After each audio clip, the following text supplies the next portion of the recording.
God is speaking to us, but the question is, are you listening? In the book of Samuel, if you remember the story of Samuel, Samuel was the son of Hannah, and Hannah dedicated Samuel to God, and so he had to go live with the priest Eli. One day, Samuel was sleeping, and he heard a voice call him, and he runs to Eli, the priest, and says, "Here I am." And Eli says, "I didn't call you." And then Samuel goes to sleep again. He hears the voice again, comes running to Eli. Eli says, "I didn't call you." A third time, same thing. Samuel hears the voice, runs to Eli and says, "Here I am." Eli says, "I didn't call you." But this time, Eli realized that God was calling Samuel. But Samuel had not been able to discern the voice of God yet. So what Eli told Samuel is, when God calls you again, tell him your servant is listening.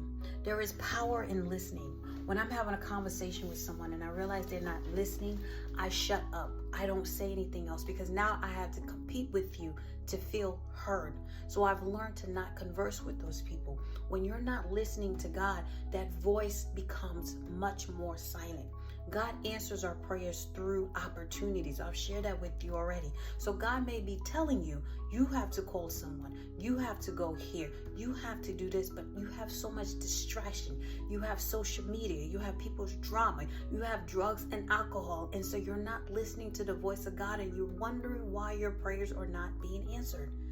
Before you had even called, God had already answered. The situation you need resolved has already been resolved. But how? And that's how God is going to tell you. Maybe you need to send an email. Maybe you need to fill that application. Maybe you need to go talk to that person because they have the answer for you. But you cannot hear the voice of God because you got so much distraction around you. God spoke to Samuel and told Samuel what was going to happen to Eli. But if you remember, Samuel was the one that God used to choose the first king of Israel, King Saul. So God had purpose for Samuel. It wasn't just, okay, I need you to handle this situation. God had plans for Samuel. God has plans for you. But if you're not listening to the voice of God, if you're not listening to what God is telling you, you're not going to hear it. You're not going to do it. You're not going to have it. You're not going to be it. You're not going to experience it. You have to get in the habit of listening, not just to God, but listen to people, because people have helped me so much because I was listening. They gave me little nuggets. They told me things in not so many ways on what I need to do. And because I was obedient and I listened and I applied it, my life is consistently improving because I value listening.